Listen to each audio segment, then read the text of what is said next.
Hello friends, welcome back to my channel. तो video का thumbnail और मेरे किचन की हालत देखकर तो आप समझ ही गए होंगे कि आज मैं अपने किचन की डीप क्लीनिंग आप लोगों के साथ शेयर करूंगी। साथ ही आज मैं अपने किचन को एक नया लुक भी देने वाली हूं और मैं अपने किचन को कैसे ऑर्गेनाइज़ करती हूँ, उस किचन से रिलेटेड सभी चीज़ों को कैसे ऑर्गेनाइज़ करती हूँ, यही सब आप आज की वीडियो में देखोगे। और ये एक नॉन मॉड्यूलर किचन है तो मुझे इसकी डेली की क्लीनिंग के साथ साथ time to time deep cleaning भी करनी पड़ती है, क्योंकि ज़्यादातर सामान नॉन मॉड्यूलर किचन में या तो स्लैब के ऊपर रहता है या फिर स्लैब के नीचे ही रहता है। ड्रॉअर वगैरह नहीं होते हैं, इसलिए खाना बनाते वक्त उठने वाला जो तेल का धुआं होता है, बाहर से आने वाली धूल मिट्टी होती है, वो चीज़ों पे जम जाती है। इसको टाइम टू टाइम क्लीन करना बहुत ज़रूरी होता है। अगर इसे हम जल्दी जल्दी साफ़ नहीं करते हैं और ऐसे ही जमा छोड़ देते हैं तो बाद में हमारा टाइम और मेहनत दोनों ही ज़्यादा लगते हैं। तो जितना हो सके इसे हमें जल्दी जल्दी क्लीन करते रहना चाहिए। और हाँ फ्रेंड्स, जब भी मुझे घर या किचन की डीप क्लीनिंग करनी होती है तो मैं सुबह के काम जल्दी ही निपटा लेती हूँ। अपने घर के खाना वगैरह मैं जल्दी बना के रख देती हूँ ताकि घर वालों को या फैमिली को कोई प्रॉब्लम ना हो। तो बस उसके बाद मैं पूरे किचन को अच्छे से खाली कर लेती हूँ। सारा जो किचन का सामान होता है मैं दूसरे कमरे में शिफ्ट कर दूँगी ताकि मुझे जो है क्लीनिंग करने में आसानी हो। और खाना वगैरह भी मेरा सारा बन चुका है, इसलिए गैस सिलेंडर का अभी कोई काम नहीं था तो इसको भी मैंने दूसरे रूम में रख दिया। उसके बाद था ये मेरा रोज़ के यूज़ होने वाले डब्बे रखती हूँ इस पे मैं, ये मेरा रैक, इसको भी मैं रख दूँगी सिंक में धोने के लिए। और हाँ, ये सारे डब्बे मेरे धोने के लिए नहीं है, क्योंकि डब्बों का ना ऐसा है, मैं जब भी कोई चीज़ ख़त्म हो जाती है डब्बे में तो रात के टाइम मैं उस डब्बे को धो के सुखाने के लिए रख देती हूँ और सुबह जो भी उसमें भरना होता है वो भर देती हूँ। तो इसीलिए ना मेरे डब्बे जो होते हैं किचन के वो जल्दी जल्दी गंदे नहीं होते हैं। तो ये चीज़ एक बहुत सही है किचन को, ऐसे किचन को मेंटेन करने के लिए, क्योंकि नॉन मॉड्यूलर किचन में ऐसा होता है ना, धूल मिट्टी थोड़ी ज़्यादा आती है। और डेली की हम हैबिट रखेंगे चीज़ों को ऐसे क्लीन करने की तो हमें ज़्यादा मेहनत नहीं करनी पड़ेगी। अब एक चीज़ को हम टाइम टू टाइम क्लीन करते रहें और एक को जो है ऐसे ही महीनों तक ऐसे ही छोड़ देंगे तो उसको बाद में हम जब क्लीन करेंगे तो हमें मेहनत और टाइम भी ज़्यादा ही लगेगा। तो ऐसे ही हैबिट हमें बना के रखनी चाहिए।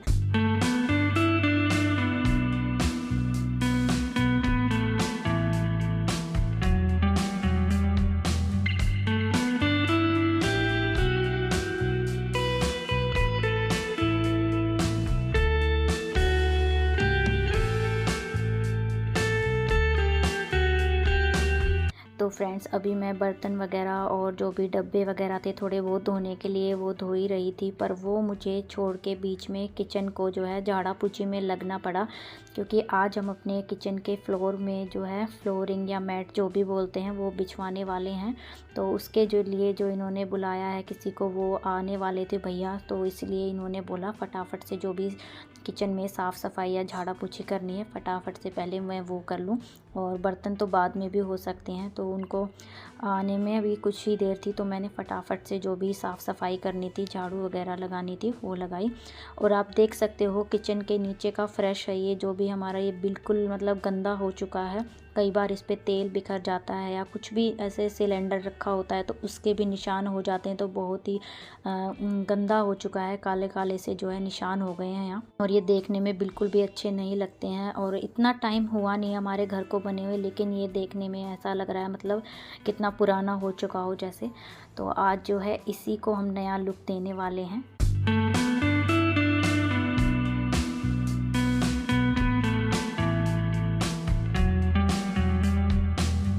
तो गुलशन अभी फ्लोरिंग वाले भैया को लेके आ गए थे घर पे, और बाकी का सामान तो मैंने पहले ही निकाल दिया था किचन का, बस फ्रिज रखा था। तो इस पे जो है वाईफाई के बॉक्सेस वगैरह रखे थे वो गुलशन ने हटा के जो है किचन के स्लैब पे रख दिए, और मैंने फ्रिज को भी धीरे धीरे से दूसरी तरफ खिसका दिया था। और ये देखिए फ्लोरिंग के बाद हमारे किचन का जो है लुक काफ़ी अच्छा दिख रहा है। और काम थोड़ा सा अभी बाकी था जो कि भैया अभी कर रहे थे। और उसके बाद जो है थोड़ा सा ये मैट बच गया था, तो हमारे फ्रिज का जो है ऊपर का थोड़ा सा जो है पेंट हटा हुआ था जो काफ़ी गंदा लगता था देखने में। तो और जब भी मैं इसका कवर हटाती थी धोने के लिए तो ये बहुत ही बेकार लगता था तब तक, तो इसके लगने के बाद हमारे फ्रिज का लुक भी सही हो गया था। और उसके बाद जो है हमारे गैस स्टोव के सामने की जो टाइलें होती हैं उनको तो मैं धो के साफ़ कर लेती थी, लेकिन जो सामने की दीवार पीली पीली हो गई थी ऐसे जो है छोंक के धुएं से, वो बहुत बुरी लगती थी। तो मैंने ये मीशो से ऑर्डर किया था वॉलपेपर, तो उसको भी मैंने इन भैया से ही दीवार पे लगवा लिया और इसके लगने के बाद सच में दीवार बहुत अच्छी लग रही थी। और सबसे अच्छी बात इसकी ये है कि ये कागज़ में नहीं थी, ये पॉलीथीन की थी, तो इसको मैं वैसे भी बाद में वॉश कर सकती हूँ। तो फ्लोरिंग का और वॉलपेपर का काम ख़त्म होने के बाद मैंने जो बर्तन छोड़ दिए थे पहले धोने के लिए, वो सारे बर्तन धोए। और इस बीच में और भी थोड़े बहुत बर्तन हो गए थे, तो वो भी सारे मैंने अभी इकट्ठे करके धो लिए थे। और उसके बाद बारी आई किचन की टाइल्स को क्लीन करने की। और किचन की टाइल्स तो खैर हफ्ते 2 हफ्ते में वैसे भी मैं क्लीन करती रहती हूँ। खासकर जो गैस स्टोव के पीछे वाली टाइलें होती हैं, ये बहुत जल्दी जल्दी गंदी होती रहती हैं। जब भी खाना बनाते हैं, खाने के छींटे, तेल का धुआं, ये सब चीज़ें जाके ना चिपक ही जाती हैं इन टाइलों पे। और ये बहुत ही मतलब चिपचिपी सी और मतलब अनहाइजीनिक सी दिखती हैं, तो वो बिल्कुल भी अच्छी नहीं लगती हैं। तो ये तो खैर जल्दी जल्दी क्लीन होती ही रहती हैं। और आज तो जी डीप क्लीनिंग हो रही है किचन की, तो आज तो इनको क्लीन करना बनता ही था।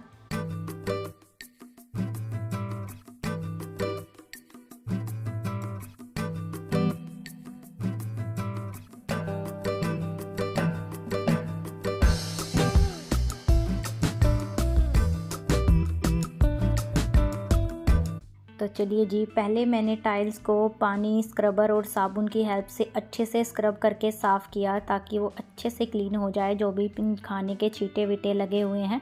उसके बाद जो है मैंने एक कॉटन के क्लीन क्लॉथ से इसको अच्छे से जो है साफ़ कर लिया है, ताकि थोड़ा बहुत भी साबुन के दाग वगैरह जो है ना रह जाए, जो बाद में सूखने के बाद अच्छे नहीं लगेंगे। और मतलब कुछ भी क्लीनिंग के बाद कोई दाग वगैरह दिखे तो जो है क्लीनिंग का कोई मतलब ही नहीं रह जाता है। तो ये है मेरे किचन का फाइनल लुक एकदम से क्लीन होने के बाद। और मेरे जो किचन का जो फ्लोर है वो भी काफ़ी सुंदर और एकदम से साफ़ सुथरा लग रहा है। तो अब जो है मैं फटाफट से जो भी सामान है मेरे किचन का, वो किचन में सेट करना स्टार्ट कर दूँगी। और ये मेरे पास एक एक्स्ट्रा सिलेंडर है, तो इसको भी मैं किचन में ही रखती हूँ।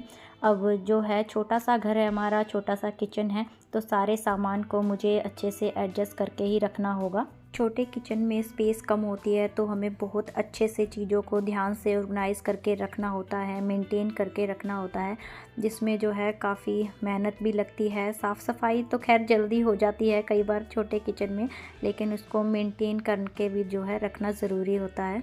अब मैंने जैसे पहले बताया था, जो है नॉन मॉड्यूलर किचन में धूल मिट्टी वगैरह जल्दी जम जाती है, इसीलिए मैं जो भी मेरे अप्लाइंसेस हैं जैसे मिक्सी, हैंड ब्लेंडर वगैरह जो भी मैं यूज़ करती हूँ किचन में, खैर मिक्सी में डेली तो खैर यूज़ नहीं करती हूँ, जब भी यूज़ करती हूँ, लेकिन उसको मैं यूज़ करने के बाद ऐसी एक पॉलीथीन में अच्छे से पैक करके रख देती हूँ, ताकि उस पर जो है धूल मिट्टी ना जमे। और जब भी मैं अगली बार उसे यूज़ करने के लिए निकालूँ तो वो मुझे अच्छे से एकदम क्लीन साफ़ सुथरी मिले। तो ऐसी ही कुछ छोटी छोटी लेकिन बहुत ज़रूरी चीज़ें हो जाती हैं, जिनका हम हाउस वाइफ को बहुत ध्यान रखना पड़ता है, ताकि हम जो है अपनी डेली की रूटीन को ईजी बना सकें। तो जी उसके बाद इस वाले रैक में मैं जितने भी मेरी ग्रोसरी का सामान होता है वो मैं इन डब्बों में भर के इसी रैक में रखती हूँ। और ये वाला रैक मैंने ऑनलाइन नहीं मंगवाया था, मेरे यहाँ का जो लोकल मार्केट है मैंने वहीं से लिया है। तो कुछ सामान जो होता है मेरा ग्रोसरी का, तो मैं जो भी मेरे पास जितने भी डब्बे हैं, कुछ मैंने अभी ऑनलाइन भी मंगवाए थे, तो मैं उनमें भर के इसी वाले रैक में रखती हूँ। और अगर थोड़ा बहुत बचता भी है सामान तो उसके लिए भी मैंने एक अलग से कंटेनर बनाया हुआ है, तो जो सामान बचता है तो उसको मैं उसी में स्टोर करके रखती हूँ। तो यहाँ पे मेरा ये छोटा वाला रैक भी सूख गया था। मैं ऐसी चीज़ों को जब भी क्लीनिंग करती हूँ तो सबसे पहले इनको मैं धो के रख लेती हूँ, चाहे वो मेरे ये रोज़ के यूज़ करने वाले डब्बे हों, ये छोटा सा मेरा रैक हो, क्योंकि ये चीज़ें जो है सूख जाती हैं फिर जब तक हम बाकी की क्लीनिंग करते हैं। तो स्लैब पे मैं वही डब्बे रखती हूँ जो कि मेरे रोज़ के यूज़ होने वाले चीज़ें हैं, जैसे कि ये मसालेदानी, ये स्पून स्टैंड और बाकी के जैसे चीनी पत्ती वगैरह के डब्बे। तो ये तो दोनों टाइम जो है यूज़ होने वाली चीज़ें हैं, तो इनको जो है मैं जो ऐसी जगह ही रखती हूँ एकदम से, जो है हम जब भी ज़रूरत हो आराम से उठा लें। और जो है नीचे की स्लैब में मैं जो वही चीज़ें रखती हूँ जो है हमें बार बार इतनी जल्दी ज़रूरत नहीं पड़ती है। किचन साफ़ सुथरा और ऑर्गेनाइज दिखे, इसके लिए मैं ज़्यादातर किचन के काउंटर टॉप को खाली रखने की कोशिश करती हूँ। और मुझे ज़्यादा चीज़ें काउंटर टॉप पे रखना पसंद भी नहीं है। सिर्फ ज़रूरत की चीज़ें ही मैं कोशिश करती हूँ काउंटर टॉप पे रहें, जिससे कि किचन साफ़ सुथरा और एकदम से ऑर्गेनाइज लगे। तो जी सारी चीज़ें अपनी जगह अच्छे से सेट हो गई हैं। उसके बाद बारी आई है उन सब्जियों की जिनको हम फ्रिज में नहीं रख सकते, जो कि है प्याज, आलू और लहसुन वगैरह। तो उसके लिए बनाई है मैंने ये वाली बास्केट, और उसी में मैं जो है मेरी जो भी सब्जियां जो मैं फ्रिज में नहीं रखती हूँ तो मैं इसी में डाल कर रखती हूँ। और इस बास्केट को मैं हफ्ते 10 दिन में जो है क्लीन करती रहती हूँ। उसके बाद बारी आई थी सिंक एरिया को ऑर्गेनाइज़ करने की, जिसके लिए ये प्रोडक्ट मैंने मीशो से ऑर्डर किया था।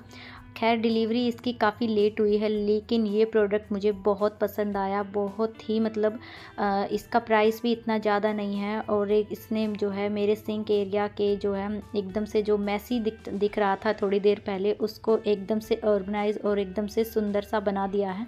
तो आप देख सकते हो इसका लगने के बाद जो है इसका लुक जो है काफ़ी अच्छा आया है। तो मेरा जो है बर्तन मांजने का साबुन, स्क्रबर वगैरह, हैंड वॉश, सारी चीज़ें जो है इस पे अच्छे से आ गई हैं, और काफ़ी सुंदर लग रहा था ये जो है लगने के बाद। और सबसे अच्छी बात ये काफ़ी जो है किफ़ायती था प्राइस वाइज। और हम ये सोचते हैं ना महंगी चीज़ें ज़्यादा अच्छी होती हैं, सस्ती चीज़ें, मतलब ऐसा कुछ नहीं है। कई बार जो है सस्ती चीज़ें भी काफ़ी अच्छी आ जाती हैं। जैसे कि मैंने ये एक और प्रोडक्ट मंगवाया था मीशो से ही, इसी के साथ जो भी मेरी चाय की छलनी थी, करछी, चमचे वगैरह बहुत अच्छे से आ गई थी इस पे, और इसके लगने के बाद काफ़ी अच्छा लुक आ रहा था मेरे किचन का। और वैसे भी एक हाउस वाइफ का ज़्यादातर टाइम जो है उसके किचन में ही बीतता है, और जिस जगह ज़्यादा टाइम बिताए वो एकदम से साफ़ सुथरी, ऑर्गेनाइज और एक पॉजिटिव वाइब देने वाली जगह हो, तो अपने आप ही उस जगह में मन भी लगता है। तो इसी पॉजिटिव थॉट के साथ आज के व्लॉग को भी मैं यहीं एंड करूँगी। वीडियो में कुछ भी पसंद आया हो तो प्लीज़ लाइक, कमेंट, शेयर करके मेरा हौसला ज़रूर बढ़ाना, और चैनल पे जो भी नए हैं वो चैनल को सब्सक्राइब कर लीजिए, और बेल आइकन को भी ऑल पे सेट करना ना भूलें। तो फ्रेंड्स मिलते हैं एक नए व्लॉग में, तब तक के लिए take care and bye bye.